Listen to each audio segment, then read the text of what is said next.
गुरुर्ब्रह्मा गुरुर्विष्णुर्गुरुर्देवो महेश्वरः ഓം ഗണേശായ നമഃ. സരസ്വതി നമഃ. ശ്രീ ഗുരുഭ്യോ നമഃ. ഓം ശ്രീ സായിരാം. ഒരിക്കൽ ഭഗവാൻ ബാബ പ്രസ്താവിച്ചു, ഭാരതം പുണ്യഭൂമി, യോഗഭൂമി, ത്യാഗഭൂമി, തപോഭൂമി. ലോകത്തിന് വെളിച്ചമേകാനായി പിറന്ന നാടാണിത്. ആ ദീപം ഇവിടെ കൊളുത്തിയത് അവതാരപുരുഷന്മാരും ഋഷിപരമ്പരയും. എപ്പോഴൊക്കെ മാനവവംശത്തിന് ഭീഷണി ഉണ്ടായിട്ടുണ്ടോ അപ്പോഴൊക്കെ കാരുണ്യമൂർത്തിയായ ഭഗവാൻ ആവിർഭവിച്ചിട്ടുണ്ട്. രാമനായും കൃഷ്ണനായും രാമകൃഷ്ണനായും വന്ന ആ പരമ്പൊരുൾ ഇപ്പോൾ ഭാരതത്തിൽ ആവിർഭവിച്ചത് സായി സ്വരൂപത്തിൽ. അവതാരം തിരഞ്ഞെടുത്ത പുണ്യഭൂമി മഹാരാഷ്ട്രയിലെ മൻമാഡിലുള്ള ഗോദാവരി തീരത്തെ പത്രി എന്ന ഗ്രാമം. അവിടെ ഒരു ഭക്ത ബ്രാഹ്മണ കുടുംബം. ഗംഗാഭവേ, ദേവഗിരിയമ്മ. അവർക്ക് മക്കളില്ല. ഇനി കുട്ടികളുണ്ടാകുമെന്ന പ്രതീക്ഷയുമില്ല. അതിനുള്ള പ്രായം കഴിഞ്ഞു. കാറും കോളും നിറഞ്ഞ ഒരു ദിവസം. സമയം വൈകുന്നേരം. ശക്തമായി കാറ്റും വീശുന്നുണ്ട്. ആറ്റിൽ കിടക്കുന്ന വഞ്ചി കാറ്റത്തൊഴുകി പോകാതിരിക്കാനായി കെട്ടിയിടുവാൻ ഗംഗാഭവി നദീതീരത്തേക്ക് പോയി. ദേവഗിരിയമ്മ വീട്ടിൽ ഒറ്റയ്ക്കായി. രാത്രി സമയം. ആരോ വാതിലിൽ മുട്ടുന്ന ശബ്ദം. അവർ കതകു തുറന്നു. തേജസ്വിയായ ഒരു ബ്രാഹ്മണൻ. അദ്ദേഹം മഴ നനഞ്ഞ് തണുത്ത് വിറയ്ക്കുകയാണ്. ആ രാത്രിയിൽ അവിടെ തങ്ങാൻ അനുവദിക്കണമെന്ന് അദ്ദേഹം അപേക്ഷിച്ചു. ദേവഗിരിയമ്മ ധർമ്മസങ്കടത്തിലായി. അതിഥിയായി വന്ന ഈ വൃദ്ധനെ എങ്ങനെ പറഞ്ഞുവിടും? അതിഥി ദേവനാണ് എന്നാണല്ലോ നമ്മുടെ പാരമ്പര്യം. പക്ഷേ ഭർത്താവില്ലാത്തപ്പോൾ അറിയില്ലാത്തൊരു പുരുഷനെ എങ്ങനെ വീട്ടിൽ കയറ്റിക്കിടത്തും, അതും രാത്രിയിൽ? വൃദ്ധൻ്റെ അവസ്ഥയും പ്രതികൂലമായ കാലാവസ്ഥയും മൂലം മനസ്സില്ലാ മനസ്സോടെ അവർ അതിനനുവദിച്ചു. വിശന്നു വലഞ്ഞിരുന്ന വൃദ്ധന് അവർ ആഹാരമുണ്ടാക്കി കൊടുത്തു. കിടക്കാൻ നേരം വൃദ്ധൻ തൻ്റെ കാലൊന്ന് തടവിത്തരുമോ എന്ന് ദേവഗിരിയമ്മയോട് ചോദിച്ചു. മറ്റൊരു പുരുഷനെ സ്പർശിക്കുക. ദേവഗിരിയമ്മയ്ക്ക് അത് അചിന്തനീയമായിരുന്നു. അവർ ഇപ്പോൾ വരാമെന്ന് പറഞ്ഞ് പുറകുവശത്തുകൂടി പുറത്തിറങ്ങി. അങ്ങനെ അയൽവീട്ടിൽ പോയി ദാസിമാരെ തിരക്കി. അവർക്കാർക്കും വരാൻ സാധിച്ചില്ല. ഒടുവിൽ ദേവഗിരിയമ്മ തിരിച്ച് വീട്ടിലെത്തി. പൂജാമുറിയിൽ ചെന്ന് തൻ്റെ ഇഷ്ടദേവതയായ പാർവതീദേവിയോട് തന്നെ ഈ ധർമ്മസങ്കടത്തിൽ നിന്നും രക്ഷിക്കാനായി ദേവഗിരിയമ്മ കേണു പ്രാർത്ഥിച്ചു. ആ നിമിഷം പുറകുവാതിലിൽ മുട്ടുന്ന ശബ്ദം കേട്ടു. ദേവഗിരിയമ്മ തിടുക്കത്തിൽ ചെന്ന് വാതിൽ തുറന്നു. പുറത്ത് സുന്ദരിയായ ഒരു യുവതി. അവർ ചോദിക്കാതെ തന്നെ പറഞ്ഞു, വൃദ്ധനെ പരിചരിക്കാൻ വന്നതാണ് ഞാൻ. എവിടെയാണ് അദ്ദേഹം? ദേവഗിരിയമ്മ യുവതിയെ വൃദ്ധസമീപത്തിലേക്ക് കൊണ്ടുപോയി. ജീവൻ തിരിച്ചു കിട്ടിയ ആശ്വാസത്തോടെ അവർ തിരിച്ചു നടന്നു. ഏതാനും അടി നടന്നതേയുള്ളൂ. വത്സേ എന്ന വിളി കേട്ട് അവർ തിരിഞ്ഞു നോക്കി. ഹൗ! വൃദ്ധൻ്റെയും യുവതിയുടെയും സ്ഥാനത്ത് ശ്രീ പാർവതീ പരമേശ്വരന്മാർ. സ്തബ്ധിച്ചു നിൽക്കുന്ന ആ പുണ്യവതിയോട് ലോകമാതാവായ പാർവതീദേവി അരുളി, ദുഃഖിക്കരുത്, നിന്റെ ആഗ്രഹം സാധിക്കും, നീ അമ്മയാകും. ശ്രീപരമേശ്വരൻ അരുളി, നിന്റെ മൂന്നാമത്തെ മകനായി ഞാൻ തന്നെ അവതരിക്കും. അമ്പരന്നുപോയി ദേവഗിരിയമ്മ. അവർ തിടുക്കത്തിൽ പരിഭ്രമത്തോടെ ദേവീദേവന്മാരെ നമസ്കരിച്ചു. പിന്നീട് തല ഉയർത്തി നോക്കിയപ്പോൾ പാർവതീ പരമേശ്വരന്മാർ അപ്രത്യക്ഷമായി കഴിഞ്ഞിരിക്കുന്നു. പിറ്റേ ദിവസം തിരിച്ചെത്തിയ ഗംഗാഭവയെ കണ്ടത് പരിഭ്രമിച്ചു നിൽക്കുന്ന ദേവഗിരിയമ്മയെ. തനിക്ക് കിട്ടിയ ആ അലൗകിക ദിവ്യദർശനം അവർ വിവരിച്ചു. പക്ഷെ ഗംഗാഭവയ്ക്ക് വിശ്വസിക്കാനായില്ല. ഭാര്യ ഭയപ്പെട്ട് പലതും പറയുന്നതായി അദ്ദേഹം കരുതി. രാത്രിയിൽ ഒറ്റയ്ക്ക് കഴിഞ്ഞതല്ലേ, അപ്പോൾ പേടിച്ചു കാണും എന്നും അദ്ദേഹം വിചാരിച്ചു. കാലം നീങ്ങി. അവർക്ക് 2 മക്കളുണ്ടായി. മൂന്നാമതും ദേവഗിരിയമ്മ ഗർഭിണിയായി. അതോടെ ഗംഗാഭവയ്ക്ക് ഒരു കാര്യം ഉറപ്പായി.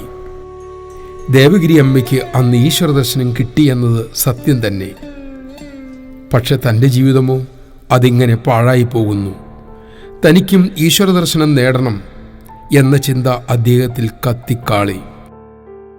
വിരക്തി വന്ന ഗംഗാഭവി വീട് വിട്ടിറങ്ങാൻ നിശ്ചയിച്ചു. പതിവ്രതയായ പൂർണ്ണഗർഭിണിയായ ദേവഗിരിയമ്മ ഭർതൃപാദങ്ങളെ പിന്തുടർന്നു. ദിവസങ്ങൾ കഴിഞ്ഞപ്പോൾ അവരുടെ യാത്ര ഒരു വനത്തിലൂടെയായി.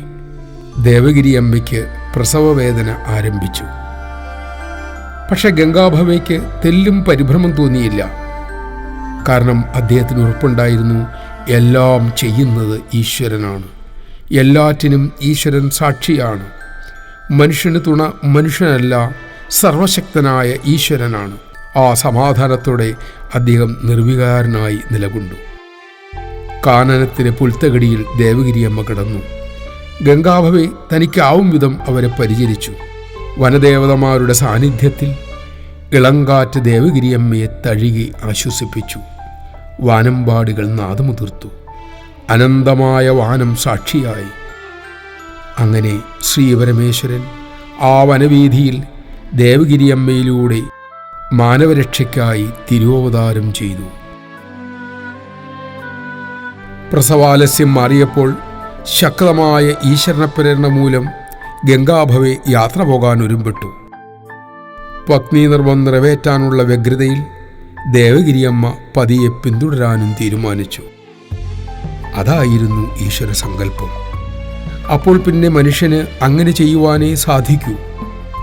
കാരണം ഈശ്വരൻ യന്ത്രിയും നമ്മൾ യന്ത്രങ്ങളുമാണ്. നിറമൊഴികളോടെ നവജാത ശിശുവിനെ തളിരിലകൾ പറച്ചിട്ട മെത്തയിൽ കിടത്തി ദേവഗിരിയമ്മ യാത്രയായി. കുറേ സമയം കഴിഞ്ഞപ്പോൾ കാളവണ്ടിയിൽ അതുവഴി ഒരു ഫക്കീറും ഭാര്യയും വന്നു. അവർ കുഞ്ഞിൻ്റെ കരച്ചിൽ കേട്ട് വണ്ടി നിർത്തി. അന്വേഷണത്തിൽ അവർ കുഞ്ഞിനെ കണ്ടെത്തുകയും ചെയ്തു. അങ്ങനെ ആ ദിവ്യശിശുവിൻ്റെ താൽക്കാലിക മാതാപിതാക്കളായി ആ സുഹൃതികൾ. ആ ശിശുവാണ് പിന്നീട് ഷിർദി ഗ്രാമത്തിൽ ജനകോടികൾക്ക് ജീവാമൃതം വർഷിച്ച ഷിർദി സായി ബാബ. 1918 വരെ ഏതാണ്ട് 83 വർഷത്തോളം സായീശ്വരൻ മഹനീയ ലീലകളാടി ലോകത്തിന് വഴിതെളിച്ചു.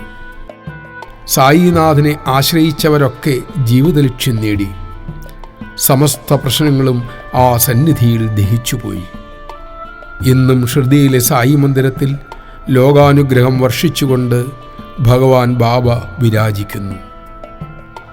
മഹാസമാധിയിലേക്ക് പ്രവേശിക്കും മുമ്പേ ബാബ വാഗ്ദാനം നൽകിയിരുന്നു, ഞാൻ വീണ്ടും വരും. 8 വയസ്സായൊരു ബാലനായി എന്നെ ലോകം തിരിച്ചറിയും. ആ പ്രവചനം സത്യമായത് 1926 നവംബർ 23. അതിനായി ഭഗവാൻ ബാബ തിരഞ്ഞെടുത്തത് ആന്ധ്രയിലെ അനന്തപൂർ ജില്ലയിലുള്ള പുട്ടപ്പർത്തി എന്ന വളരെ ചെറിയ ഒരു ഗ്രാമവും. തൻ്റെ മാതാപിതാക്കളായി പെദ്ദ വെങ്കപ്പരാജുവിനെയും ഈശ്വരാമയെയും ഭഗവാൻ തിരഞ്ഞെടുത്തു. പാമ്പിൻ പുറ്റുകൾ നിറഞ്ഞതായിരുന്നു അന്നത്തെ പുട്ടപ്പർത്തി. ഒരു സർപ്പശാപം മൂലമാണ് ഗൊല്ലപ്പള്ളി എന്ന ഐശ്വര്യ സമ്പന്നമായ ഗ്രാമം ഉഗ്രവിഷമുള്ള പാമ്പുകൾ നിറഞ്ഞ പുട്ടപ്പർത്തിയായി മാറിയത്. പുട്ടപ്പർത്തി എന്നാൽ പുറ്റുകൾ നിറഞ്ഞ ഭൂമി എന്നർത്ഥം. അന്ന് അവിടെയുള്ളത് 100ഓളം ജനങ്ങൾ മാത്രം. ആദ്യമായി തീവണ്ടി പോകുന്നത് കണ്ടപ്പോൾ പെരുമ്പാമ്പ് വരുന്നേ എന്ന് വിളിച്ചു പറഞ്ഞ് ഓടിയതാണ് അവിടുത്തെ ഗ്രാമീണർ. ആ ഗ്രാമത്തിൽ 165 രാജ്യങ്ങളെ ഉന്നതന്മാരും സാധാരണക്കാരും സായി ദർശനത്തിനെത്തിയത് ചരിത്രം. ലോകത്തിൻ്റെ ആധ്യാത്മിക തലസ്ഥാനമായി മാറിയതാണ് പുട്ടപ്പർത്തിയുടെ ചരിത്രം.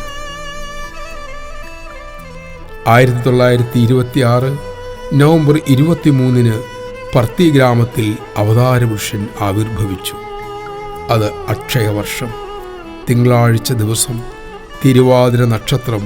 അവർ കുഞ്ഞിന് പേരിട്ടു സത്യനാരായണ രാജു.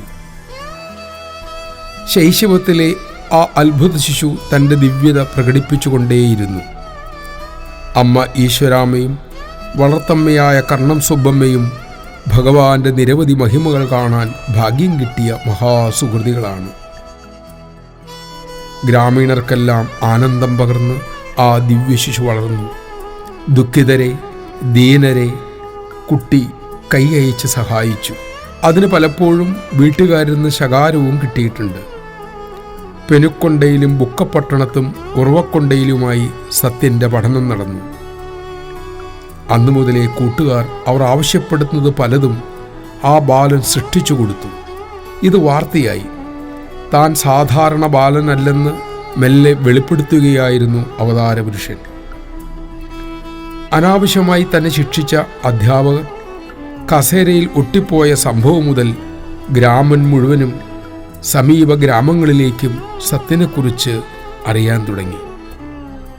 മെല്ലെ പർത്തിഗ്രാമത്തിലേക്ക് ജനങ്ങൾ ഒഴുകിത്തുടങ്ങി. അവരുടെ ആവശ്യങ്ങളെല്ലാം സത്യൻ ഉടനടി സാധിച്ചു കൊടുത്തു. ആ സമയം കുട്ടികളെ ചേർത്ത് സത്യൻ പണ്ഡിരി ഭജന സംഘമുണ്ടാക്കി. അങ്ങനെ ഗ്രാമത്തിൽ ഭക്തിയുടെ വിത്ത് വിതച്ചു.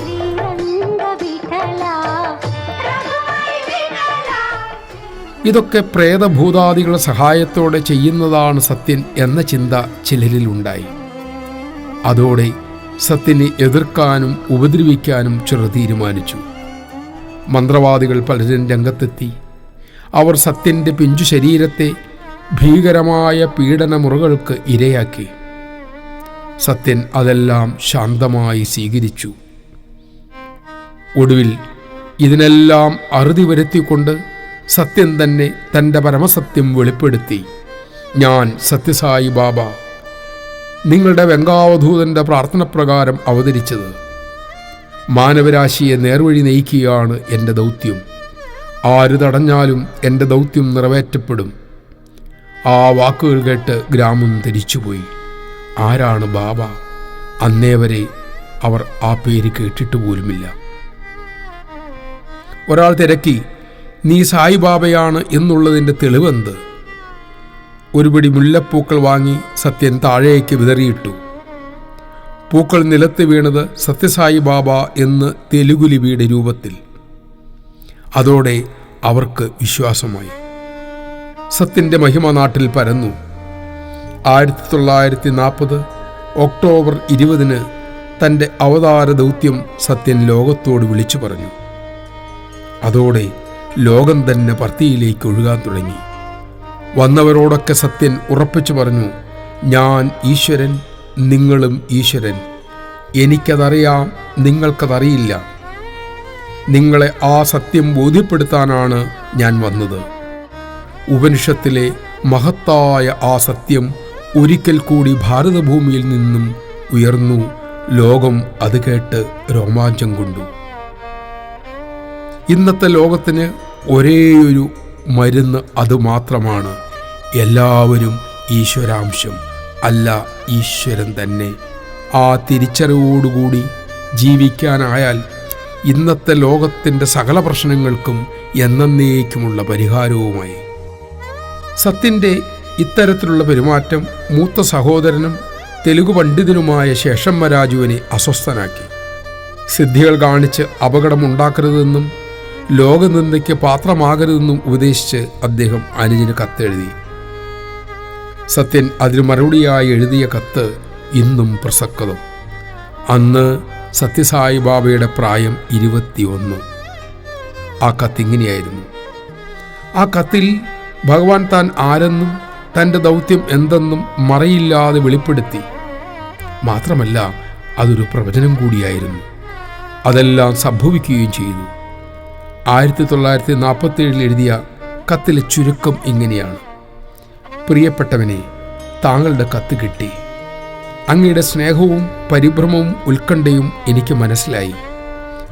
ജ്ഞാനികൾ, യോഗികൾ, ഋഷികൾ, സന്യാസിമാർ ഇവരെ മനസ്സിലാക്കുക അസാധ്യമാണ്. ഓരോരുത്തരും അവരവരുടെ സ്വഭാവത്തിനനുസരിച്ച് ഈ മഹത്തുക്കളെക്കുറിച്ച് അഭിപ്രായം പറയും. അതൊന്നും വിവേകികൾ പരിഗണിക്കില്ല. സത്തുക്കളെ എന്നും ഒരു കൂട്ടർ പരിഹസിക്കാറുണ്ട്. അവരുടെ കാമം, കോപം, മമത എന്നിവയാണ് അതിനുള്ള കാരണം. അവരുടെ വാക്കുകളെ കണക്കാക്കണ്ട. സത്യം വിജയിക്കുക തന്നെ ചെയ്യും. അസത്യം ഒരിക്കലും വിജയിക്കില്ല. ചിലപ്പോൾ നമുക്ക് തോന്നും അസത്യം സത്യത്തെ കീഴടക്കുന്നു എന്ന്. പക്ഷേ അതൊരു താൽക്കാലിക വിജയം മാത്രമാണ്. മറ്റുള്ളവരുടെ നിന്ദയും സ്തുതിയും എന്നെ ബാധിക്കില്ല. എൻ്റെ ജോലി ഞാൻ പൂർത്തിയാക്കുക തന്നെ ചെയ്യും. മനുഷ്യരാശിയെ ഉയർത്താനും അവർക്ക് നേരായ മാർഗം കാണിച്ച് അവരെ ആനന്ദത്തിലേക്ക് നയിക്കാനുമാണ് ഞാൻ വന്നത്. എന്നെ ആശ്രയിച്ചവരെ, എൻ്റെ ഭക്തന്മാരെ ഞാൻ സംരക്ഷിക്കുക തന്നെ ചെയ്യും. ഇനി എൻ്റെ ഭക്തന്മാരുടെ ലക്ഷണം കേട്ടുകൊള്ളൂ. സുഖദുഃഖങ്ങളെ, ലാഭനഷ്ടങ്ങളെ എൻ്റെ ഭക്തന്മാർ ക്ഷമയോടെ സ്വീകരിക്കും. അത്തരം ഭക്തന്മാരെ ഞാൻ ഒരിക്കലും കൈവിടില്ല. ഇങ്ങനെ നല്ല കാര്യങ്ങൾ മാത്രം ചെയ്യുന്ന എന്നെ മോശക്കാരനാക്കാൻ ആർക്കാണ് സാധിക്കുക? പ്രശംസയും നിന്ദയും എന്നെ ബാധിക്കില്ല. അത് അഹങ്കാരികളായ യോഗികളെയും സന്യാസിമാരെയും പണ്ഡിതന്മാരെയും മാത്രമേ വികാരഭരിതരാക്കൂ. എല്ലാ കാലത്തും മഹത്തുക്കളെ നിന്ദിക്കുന്നവരുണ്ട്. നക്ഷത്രങ്ങളെ നോക്കി നായ്ക്കൾ കുരയ്ക്കും. പക്ഷെ എത്ര കാലം അവയ്ക്ക് കുരച്ചുകൊണ്ടിരിക്കാൻ സാധിക്കും? എനിക്ക് സ്വന്തമായി പേരോ നാടോ ബന്ധുമിത്രാദികളോ യാതൊന്നുമില്ല. ഏത് പേരിൽ ആര് വിളിച്ചാലും ഞാൻ വിളി കേൾക്കും. എത്ര കാലം എത്ര പേർ പണിപ്പെട്ടാലും എന്നെ മനസ്സിലാക്കാൻ സാധ്യമല്ല. വരുന്ന വർഷങ്ങളിൽ ലോകം എൻ്റെ പ്രഭാവം കാണാനിരിക്കുകയാണ്. ഇതൊന്നും വെളിപ്പെടുത്തേണ്ട കാര്യവും എനിക്കില്ല.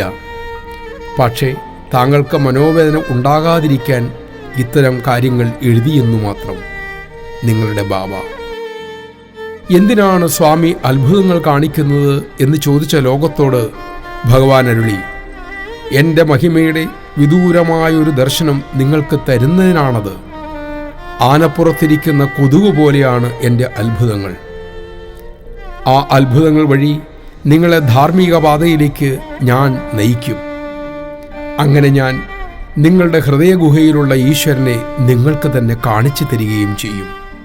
അർത്ഥശങ്കയ്ക്കിടയില്ലാത്ത വിധം സ്വാമി അരുളി, പാഞ്ചാലിയെ ഭീകരമായ അപമാനത്തിൽ നിന്നും സംരക്ഷിച്ച, പ്രഹ്ലാദനെ പിതാവിൻ്റെ ക്രൂരതയിൽ നിന്നും രക്ഷിച്ച, ഗജേന്ദ്രനെ മുതലിൽ നിന്നും രക്ഷിച്ച ആ നാരായണൻ തന്നെയാണ് ഇന്ന് നിങ്ങളുടെ മുന്നിൽ സായി നാരായണനായി ഇങ്ങനെ വന്നു നിൽക്കുന്നത്.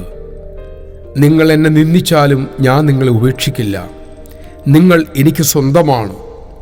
ഇവിടെ അവസാന ജീവനും മുക്തി നേടും വരെ ഞാൻ അവതരിച്ചുകൊണ്ടേയിരിക്കും. കോടിക്കണക്കിന് ഭക്തന്മാർക്കായി ഭഗവാൻ ബാബ ഒരു അഭയമന്ത്രമരുളി. നമുക്ക് ശ്രദ്ധിക്കാം. ഭഗവാൻ അരുളി, ഞാൻ നിങ്ങളെ രക്ഷിക്കാം. പക്ഷേ ഓരോ ഭക്തനും മനസ്സിലുറപ്പിക്കേണ്ട ഭഗവാന്റെ പ്രതിജ്ഞയാണിത്. ഈ അഭയവാണി നാം നമ്മുടെ ഉള്ളിൽ ഉറപ്പിച്ചാൽ പിന്നെ ഒരു തരത്തിലുള്ള ദുഃഖങ്ങളും നമ്മെ ബാധിക്കില്ല. ഇത് നമ്മുടെ ജീവശാസ്ത്രം പോലെ ആകേണ്ട ഒന്നാണ്. ഒരു അഭയമന്ത്രമാണിത്. കേട്ടുകൊള്ളൂ. സ്വാമി ചോദിക്കുന്നു, കുഞ്ഞേ, നീ എന്തിന് ഇങ്ങനെ അസ്വസ്ഥനാകുന്നു? നിന്റെ പ്രശ്നങ്ങളൊക്കെ എനിക്ക് വിടുക. ഞാൻ അതിന് പരിഹാരമുണ്ടാക്കാം. നീ എന്നിൽ ശരണാഗതി അടയാനാണ് ഞാൻ കാത്തിരിക്കുന്നത്. പിന്നെ നിനക്ക് ദുഃഖിക്കേണ്ടി വരില്ല. ഭയവും ആശങ്കയും നീ എന്നേക്കുമായി ഉപേക്ഷിക്കൂ. നിനക്കെന്നിൽ പരിപൂർണ വിശ്വാസമില്ല എന്ന് നിന്റെ പെരുമാറ്റം കൊണ്ട് എനിക്കറിയാം. എന്നെ പരിപൂർണമായും വിശ്വസിക്കൂ. എല്ലാ പ്രശ്നങ്ങളിൽ നിന്നും മനസ്സിനെ പിന്തിരിപ്പിക്കൂ. എന്നിട്ട് എന്നെ സദാ സ്മരിക്കൂ. ഇതിൻ്റെ പേരാണ് ശരണാഗതി. പിന്നെ നീ എന്നോട് പ്രാർത്ഥിക്കുക, മഹാപ്രഭു, അവിടുത്തെ ഇച്ഛ നടക്കട്ടെ. ഇനി എൻ്റെ പ്രശ്നങ്ങൾ അവിടുത്തേതാണ്. ഇങ്ങനെ നീ പറഞ്ഞാൽ അതിൻ്റെ അർത്ഥം എന്തെന്നറിയുമോ? ഈശ്വര, എല്ലാം അവിടുന്ന് ഏറ്റെടുത്തതിൽ ഞാൻ കൃതാർത്ഥനാണ്. സ്വാമി എൻ്റെ പ്രശ്നങ്ങളെല്ലാം പരിഹരിക്കുമെന്ന് എനിക്ക് നന്നായി അറിയാം. ഇനി എന്തു സംഭവിക്കും എന്നൊക്കെ നീ ചിന്തിച്ചുകൊണ്ടിരിക്കുന്നത് ശരണാഗതിയല്ല. നീ ആഗ്രഹിക്കുന്ന വിധം ഞാൻ പ്രശ്നങ്ങൾ മാറ്റാത്തതിൽ നീ വിഷമിക്കുകയാണ്. അതായത് എൻ്റെ ശുദ്ധമായ പ്രേമത്തിൽ നീ വിശ്വസിക്കുന്നില്ല എന്നല്ലേ അതിൻ്റെ അർത്ഥം? മാത്രമല്ല, നിന്റെ ജീവിതം എൻ്റെ നിയന്ത്രണത്തിലല്ലെന്നും നീ കരുതുന്നു. പക്ഷേ എല്ലാം എൻ്റെ നിയന്ത്രണത്തിലും സംരക്ഷണയിലുമാണെന്ന് നീ അറിയുക. ഇതൊക്കെ എങ്ങനെ അവസാനിക്കും, ഇനി എന്താണ് സംഭവിക്കുക എന്നൊക്കെ ഒരിക്കലും നീ ചിന്തിക്കണ്ട. അങ്ങനെ ചിന്തിച്ചാൽ നീ എന്നെ വിശ്വസിക്കുന്നില്ല എന്നാണ് അതിനർത്ഥം. പറയൂ, ഞാൻ നിന്റെ പ്രശ്നങ്ങളിൽ ഇടപെടണമോ വേണ്ടയോ? ഇടപെടണമെങ്കിൽ ആദ്യം നീ നിന്റെ ഉത്കണ്ഠകളെ ഉപേക്ഷിക്കുക. എന്നെ പരിപൂർണമായി വിശ്വസിച്ചാലേ ഞാൻ നിന്നെ വഴി കാണിക്കൂ. അപ്പോൾ നീ ഒട്ടും പ്രതീക്ഷിക്കാത്ത വഴികളിലൂടെ നിന്നെ ഞാൻ കൊണ്ടുപോകും. എൻ്റെ കരങ്ങളിൽ നിന്നെ കോരിയെടുത്തിരിക്കും. നിന്റെ യുക്തിചിന്ത, പരിഭ്രമം, ഉത്കണ്ഠ ഇവയാണ് നിന്നെ നിരാശനാക്കുന്നത്. നിനക്കായി വേണമെങ്കിൽ ഒരേ സമയം പലതും ചെയ്യാൻ എനിക്ക് സാധിക്കും. എപ്പോഴാണോ ഒരുവൻ ഹൃദയം നൊന്ത് സ്വാമി ഇനിയെല്ലാം അവിടുത്തെ തൃക്കയിൽ എന്ന് പ്രാർത്ഥിച്ച് ശാന്തനായി സ്വസ്ഥനായിരിക്കുന്നത്, അപ്പോൾ അവൻ്റെ ഭൗതിക ആധ്യാത്മിക ആവശ്യങ്ങളെല്ലാം ഞാൻ നിറവേറ്റും. പക്ഷേ നിന്റെ പ്രാർത്ഥന ദൃഢവിശ്വാസത്തോടെ ഉള്ളതായിരിക്കണം. നീ എന്നെ ആശ്രയിക്കുന്നു, നീ ആഗ്രഹിക്കും വിധം ഞാൻ ഇടപെടുമെന്നും ചിന്തിക്കുന്നു. പക്ഷെ നീ എന്നെ വിശ്വസിക്കുന്നില്ല. ഡോക്ടറുടെ സമീപം ചെല്ലുന്ന രോഗി തനിക്ക് വേണ്ട മരുന്ന് സ്വയം നിർദ്ദേശിക്കുന്നത് പോലെയാണിത്. അങ്ങനെ നീ പെരുമാറരുത്. ഏത് വിഷമതകളിലും ഇങ്ങനെ പ്രാർത്ഥിക്കൂ: ഭഗവാനെ, എൻ്റെ പ്രശ്നങ്ങൾക്കെല്ലാം ഞാൻ അവിടുത്തോട് പരിഹാരം തേടുന്നു. അങ്ങയുടെ മഹിമ ഞാൻ സ്മരിക്കുന്നു. ഈ ക്ഷണികവും നശ്വരവുമായ ജീവിതത്തിൽ അവിടുത്തെ ഇച്ഛ പോലെ കാര്യങ്ങൾ നടക്കട്ടെ. എനിക്ക് ഏതാണ് ഏറ്റവും നല്ലത് എന്ന് സ്വാമിക്കറിയാമല്ലോ. എനിക്കത് ബോധ്യമുണ്ട് സ്വാമി. ഇങ്ങനെ നീ പ്രാർത്ഥിക്കുമ്പോൾ ചിലപ്പോൾ നിന്റെ ദുരിതങ്ങൾ കുറയുന്നതിന് പകരം ആളിക്കത്തുന്നതായി നിനക്ക് തോന്നിയേക്കാം. അസ്വസ്ഥനാകണ്ട. മിഴികളടച്ച് ധ്യാനിച്ച് എന്നോട് വിശ്വാസപൂർവം പ്രാർത്ഥിക്കൂ. അവിടുത്തെ ഇച്ഛ നടക്കട്ടെ. ഇനി എൻ്റെ പ്രശ്നങ്ങൾ എൻ്റേതല്ല, സ്വാമിയുടേതാണ്. നീ ഇങ്ങനെ പ്രാർത്ഥിക്കുമ്പോൾ ആവശ്യമെങ്കിൽ അവിടെ ഒരു അത്ഭുതം തന്നെ ഞാൻ സംഭവിപ്പിക്കും. എന്നെ സമ്പൂർണമായി വിശ്വസിക്കുമ്പോൾ മാത്രമേ നിന്റെ പ്രശ്നങ്ങളിൽ ഞാൻ ഇടപെടൂ. എൻ്റെ ചിന്ത എപ്പോഴും നിന്നെക്കുറിച്ച് മാത്രമാണ്. പക്ഷേ എന്നെ പരിപൂർണമായി ആശ്രയിച്ചാലേ എനിക്ക് നിന്നെ സഹായിക്കാൻ സാധിക്കൂ. വിഷമിക്കരുത്, ഞാൻ നിന്നോടൊപ്പമുണ്ട്. ഭഗവാൻ തന്ന ഈ അഭയവാണി നമ്മുടെ ഉള്ളിൽ ഉറപ്പിക്കാൻ നമുക്ക് സാധിക്കട്ടെ. ജയ് സായിരാം.